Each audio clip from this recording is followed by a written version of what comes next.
नमस्कार। सतलोक आश्रम कुरुक्षेत्र में इस समय मौजूद हैं और हमारे साथ मौजूद हैं माननीय आदर्श पाल जी, जो कि आम आदमी पार्टी के नेता हैं और महामंत्री हैं और पूर्व डीजीपी जो रहे हैं केपी सिंह हरियाणा के, उनके छोटे भाई हैं। और साथ में आम आदमी पार्टी के एक और नेतागण हमारे साथ मौजूद हैं, जो कि रणधीर चौधरी जी मौजूद हैं। तो आइए इनके विचार जानते हैं आज कि सतलोक आश्रम में इनका आज आना हुआ। जैसा कि संत रामपाल जी महाराज जी के शिष्य जगह जगह जाके निमंत्रण पत्र दे रहे हैं, तो इन्होंने भी निमंत्रण पत्र स्वीकार किया और आज पधारे। तो आइए ज़रा इनके विचार सुन लेते हैं। सर नमस्कार। नमस्कार सर। सर, सतलोक आश्रम में आज आपका आना हुआ, थोड़ा राजनीति से हटके बात कर लेते हैं, अध्यात्म की। तो यहाँ कैसी अध्यात्म की अनुभूति हुई अंदर आकर के? मैं आपको बताऊंगा, जब परसों मेरे क्षेत्र से रविंद्र कुमार उनके साथी शाम को कार्ड लेके आए और मैंने बाबा जी के जो विचार थे उसके बारे में सुना। जैसे दहेज प्रथा के ऊपर था, ना दहेज लेनी और ना देनी, सोने का त्याग करना है, ठीक है, स्त्री को नहीं करना, ये जो औरतें मेकअप करती हैं इसके ऊपर धन का व्यय नहीं करना, बिल्कुल भी। इस तरह की जो बातें सुनी उससे प्रेरित हो गए। उसी टाइम मैंने मन बनाया था कि मैं एक बार ज़रूर आश्रम में आऊँगा। और आज आश्रम में जितने लोग हम यहाँ सभी बैठे हैं, पूरे आश्रम को हमने घूमा, जो नीतियाँ देखी उससे मैं सही बताऊँगा भाव विभोर हुआ। और मेरा भी आज मन ये हुआ कि मैं आश्रम से जुड़ा रहूँगा। आप कहना चाहेंगे सर? या अप्रत्यक्ष रूप से, क्योंकि मैंने बाबा जी के नियमों में देखा भी है कि यहाँ कोई आदमी राजनीति नहीं करता, पंच का चुनाव भी नहीं लड़ता। अगर ऐसा परमात्मा का कोई आदेश हुआ शायद मैं छोड़ भी दूँ, लेकिन अभी 24 में मैं कोशिश करूँगा। 24 में तो मैं एक बार इस राजनीति को भी देखेंगे, इस राजनीति के अंदर भी क्या हम नए लोग हैं थोड़े से। सर, जब आप अंदर आए हैं, प्रदर्शनी में भी यहाँ के जो मैनेजमेंट टीम है आपको लेकर गई प्रदर्शनी के अंदर, तो कैसा नज़ारा देखने को मिला प्रदर्शनी में आप? गरीबदास जी के बारे में एक एक चीज़ जाके जब हमें पुरुषोत्तम दास जी ने बताई, मैं सही बताऊंगा, मेरा मन यही था कि अभी और देखें, अभी और देखें, अभी और सुने उनके बारे में और जाने। जो आपका पुस्तकों का संग्रहालय देखा, उसके अंदर बहुत कुछ ऐसी चीज़ें थी जो अब मैं ये कहूँगा वो भूली नहीं जा सकती। सर, समाज सुधार की अगर बात की जाए तो संत रामपाल जी महाराज जी का समाज सुधार में बहुत योगदान है। जैसे कि अभी आपने बताया कि जब ये लोग निमंत्रण पत्र देने गए मुझे, तो इन्होंने कुछ नियम बताए, कुछ संत रामपाल जी महाराज जी की जानकारी दी कि सोना नहीं पहनना है। वाकई में देखिए, सोना ना तो खाने की वस्तु है और ना ही ये कोई दवा है। अगर आज कोई गले में लटका के सोना चलता तो ऐसे समझ लीजिए कि चोर उचक्के उसको किसी भी समय किसी तरह का काम कर सकते हैं, यानी मौत लेकर चल रहा है। तो कहीं ना कहीं संत रामपाल जी महाराज अपने शिष्यों की रक्षा करते हैं इन नियमों से दूर हटा करके। तो सर, समाज सुधार की अगर बात की जाए तो नशा मुक्त भारत बनाना चाह रहे हैं और बना रहे हैं संत रामपाल जी, इस विषय में आप क्या कहेंगे? नहीं, खाली नशा मुक्त नहीं, जो भी पॉलिसीज हैं बाबा जी की, जो सबसे बड़ी बात है, संत बहुत हैं लेकिन जो इनकी एक एजुकेशन है, एजुकेटेड संत हैं, जो भी बात है वो ठोस है, बढ़िया है। और ख़ास तौर से नशे की गिरफ्त में आज जो पूरा हरियाणा, पूरा देश आज आ चुका। ये पंजाब से शुरू हुआ था, कभी हमने ये नहीं सुना था कि चिट्टा क्या होता है। कोकीन वगैरह सुनते थे, भांग का नशा सुनते थे, लेकिन आज तो ऐसे सूखे नशे आ गए जिसके परिवार नष्ट हो गए। मैं नमन करता हूँ बाबा जी को और मैं तो यही उम्मीद करूँगा कि ऐसे संत सेवा करते रहे और बहुत जल्द बाहर आए। जिस तरह से सरकार ने इनको प्रताड़ित किया, संत कहीं भी रहे, मैं आज यहाँ की व्यवस्था देख रहा हूँ। और ये जैसे मुझे पुरुषोत्तम दास जी ने, रोशनलाल जी ने, मोहनलाल जी ने बताया कि ये तो बहुत छोटा आश्रम है और मेरी इच्छा है कि मैं आपका जितने भी आश्रम हैं मैं उनको ज़रूर देखूं। जो मैंने यहाँ सिस्टम देखा, माताओं बहनों को देखा अलग से, बिल्कुल जो सिस्टम है वो साफ स्वच्छ, कोई ढकोसले वाली बात नहीं है, कोई मंत्र सिस्टम नहीं है। सर, मान लीजिए आप जीत जाते हैं, यमुनानगर के कैंडिडेट के रूप में आप खड़े हैं, आप नेता पार्टी से, तो क्या आप उस आश्रम में जाएंगे जो धनाना धाम बहुत बड़ा आश्रम है जो इस समय सोनीपत ज़िले में तैयार हो रहा है? जीतने के बाद नहीं, मैं जीतने से पहले जाऊंगा। मेरा आज मैं सही बता रहा हूँ, मैं वैसे एक नास्तिक टाइप आदमी हूँ। मैं कभी पूजा पाठ में विश्वास नहीं करता, सिर्फ कर्म में विश्वास करने वाला आदमी हूँ, काम में विश्वास करता हूँ। और लेकिन आज के आपके आश्रम को देख कर मैं भाव विभोर हुआ, और धनाना आश्रम को तो मैं ज़रूर चुनाव लड़ने से पहले ही देखूँगा।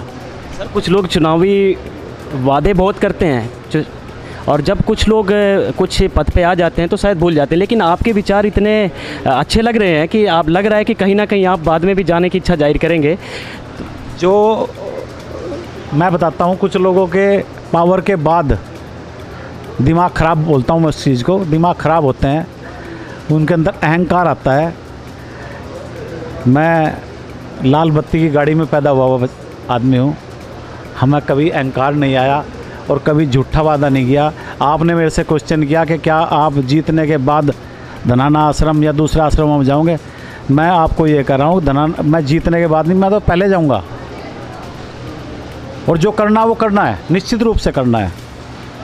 मैंने सुना था बाबा जी, जब मैं कभी हिसार जाता हूँ, मैंने उस आश्रम को, जिस टाइम पे उस आश्रम के ऊपर आक्रमण किया, मैं तो आक्रमण कहूँगा उसको, एक संत के, एक आक्रमण था वो, एक संत के साथ ऐसा व्यवहार क्यों? अगर आपको लगता है कि उन्होंने कोई गलत किया, पहली बात तो कोई गलत नहीं है। जो आपको नतमस्तक करेगा वो संत सुरक्षित रहेगा, जो आपकी बात को नहीं मानेगा उसको आप अंदर कर देंगे, और दुराचारियों को आप 50-50 दिन की 5-5 बार 4-4 बार 1 साल में पेरोल देते हैं, जो कि संविधान के अंदर नहीं है। तो ऐसे दुराचारी लोग, मैं कोई भी सरकार हो चाहे कुछ भी हो, मैं भी अगर कोई दुराचार करूंगा तो उसका कहीं ना कहीं मुझे भोगना पड़ेगा। बहुत बहुत धन्यवाद सर। अब रणधीर चौधरी से थोड़ी सी बात कर लेते हैं। तो माननीय रणधीर जी, जैसा कि आज आप आए हैं नेताजी के साथ सतलोक आश्रम में, तो यहाँ की व्यवस्था के बारे में पूछना चाहेंगे, कैसी व्यवस्था लगी आपको? क्योंकि यहाँ पर जो पुलिस प्रशासन, जहाँ पर पब्लिक प्लेस होता है, बहुत सारी भीड़ होती है, तो कहीं ना कहीं पुलिस का इंतजाम करना पड़ता है, और एसपी डीएसपी साहब से परमिशन लेनी पड़ती है कि हम यहाँ पर जो है इतनी सारी पब्लिक इकट्ठी कर रहे हैं, तो थोड़ा हमारा ध्यान रखना। लेकिन यहाँ पर अनुशासन जो देखने को मिलता है, इस विषय में आप क्या कहना चाहेंगे, कैसी व्यवस्था लगी? मेरा ये चौथा 5वां चक्कर है, और मैं हर बार यही बात करता हूँ कि इतनी पब्लिक तो पुलिस पे भी काबू नहीं आती, और यहाँ से किसी को कहना भी नहीं पड़ता। ना लंगर में देखो, लंगर में व्यवस्था ठीक, बाहर देखो, बाहर व्यवस्था ठीक, कहीं भी ऐसा कोई नेगेटिव पॉइंट नहीं देखा। और सही बात तो ये है कि ये मोहन जी और रोशन जी हमारे बहुत प्यारे मित्र हैं, मेरा ख्याल कई सालों से ये जुड़े हुए, आज तक इन्होंने पर्ची का भी नाम नहीं लिया भाई कोई पर्ची काट दो आश्रम के लिए। और जबकि लोग हमारे पास बहुत पर्चियाँ कटान आते हैं, बहुत लोगों की पर्चियाँ काटते हैं। मैं 5 बारी यहाँ आ चुका हूँ, लंगर छक के गया हूँ, पर ऐसा मैंने नहीं देखा कि कोई पर्ची का भी सिस्टम चला। हमारे को नहीं पता ये भगवान का ऊपर से कैसे सिस्टम चल रहा, क्या हो रहा।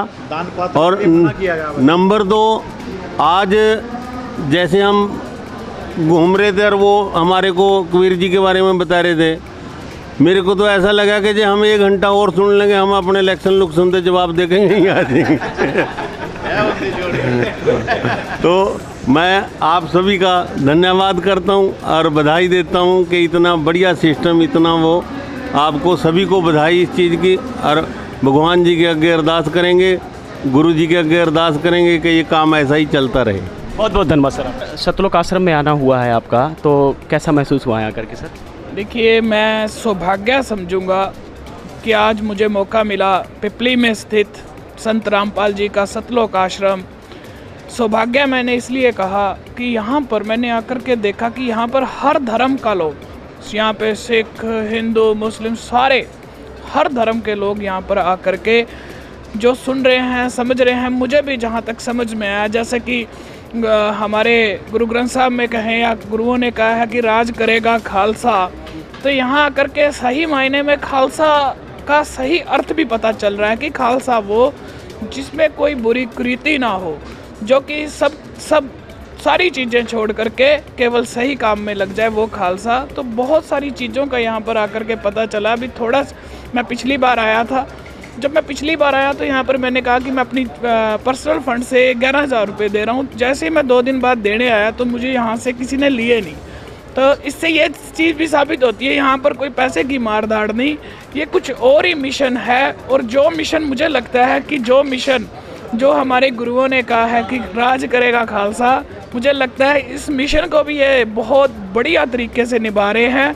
समझने का 70% मुझे समझने का पूरा मौका मिला है। बाकी जो कमियां समय निकाल कर के आऊँगा, मुझे यहाँ करके बहुत अच्छा लगा और बहुत कुछ समझ में आया। सर, जैसा कि पुरुषोत्तम दास जी हैं, रोशन दास जी हैं, आपको लेकर गए होंगे प्रदर्शनी में, तो वहाँ पर बहुत सारे प्रमाण भी दिखाए होंगे, गरीबदास जी महाराज जी की जीवनी के विषय में बताया होगा, तो कैसा लगा आपको वो सुनकर और समझ? बिल्कुल, मैं वही बात कह रहा हूँ जो मैंने बात बहुत बड़ी कह दी है। कईयों को शायद सही भी ना लगे कि जो बात मैंने कह दी ना, राज करेगा खालसा का अर्थ आकर के यहाँ करके समझ में आया, तो ये बहुत बड़ी बात है। सारी बातें घूम फिर के वहीं पर आती हैं कि यहाँ पर सब धर्मों के लोग, क्योंकि इंसान, परमात्मा ने कहीं किसी को ये नहीं भेजा कि तू फलाना है, तू फलाना है, उसने तो इंसान भेजे थे यहाँ आकर के। हम जो मंदिर में जा रहे हैं वो हिंदू, जो गुरुद्वारे में जा रहे हैं वो सिख, लेकिन सही मायने में इंसान है। तो ये जो सारा फ़र्क है ना, जिन चीज़ों का राजनीतिक लोग भी फ़ायदा उठा रहे हैं, मुझे लगता है जब ये चीज़ सारी लोगों को समझ में आ जाएगी तो हमारा समाज बहुत दूर पर होगा। और जिस प्रकार से कहते हैं ना कि एक माता पिता अपने बच्चों के लिए केवल सुख मांगता है और सुख ही देना चाहता है, मेरे हिसाब से यहाँ आकर भी मुझे यही पता चला कि परमात्मा भी अपने बच्चों को सुख देना चाहता है। वो माता पिता जो कहीं ना कहीं कर्ज के नीचे दबे होते हैं और वहाँ यहाँ कर्जा मुक्त फील करते हैं, इसके बारे में क्या विचार रहेंगे? देखिए, मैं तो हमेशा ये बात बोलता हूँ कि हमारे जितने भी, जैसे कि मैं भी राजनीति में हूँ, राजनीति भी जो कर रहे हैं, उनका मुख्य उद्देश्य तो ऐसे काम करना बनता है कि किस प्रकार से गरीब ज़रूरतमंद का काम हम करें, किस प्रकार के जो पेरेंट्स हैं वो अपनी बच्चियों की शादी नहीं कर पाते, दिक्कतें आती हैं, घर नहीं बना रहे। तो जो ये आश्रम, जो ये सतलोक आश्रम जो ये काम कर रहे हैं, ये राजनीति में जो लोग हैं वो अपने बच्चों के लिए प्रॉपर्टियाँ ना बना करके ऐसे अच्छे काम उनको भी करने चाहिए। अलग अलग स्टेट से यहाँ पर श्रद्धालु पहुँचे हैं और रक्तदान शिविर की अगर मैं बात करूँ तो नंबर नहीं आता, अगर 4-4, 5-5 घंटे वेट करनी पड़ रही है, इसके बारे में क्या कहेंगे? किस तरह से जो यहाँ के भक्तजन रक्तदान शिविर के लिए भावुक हैं? देखिए, मैं तो पहले ये बात कह चुका हूँ कि मैं केवल यहाँ पे 2 बार आया हूँ, लेकिन 2 बार में आने पे मुझे बहुत ज्ञान मिला है। और जो लोग इतने समय से जुड़े हुए हैं उनका तो जीवन ही बिल्कुल बढ़िया हो गया है। यहाँ पर आकर के मैंने कई लोगों से संपर्क साधा तो उन्होंने बताया कि जब से हम जुड़े हैं, जब से हमें सही लाइन, सही रास्ता मिला है, उनके दुख दूर है। जो मैंने बात कही ना कि माता पिता जैसे सुख देना चाहते हैं, तो वही चीज़ मुझे आकर के यहाँ सही मायने में पता चली है। जी, धन्यवाद।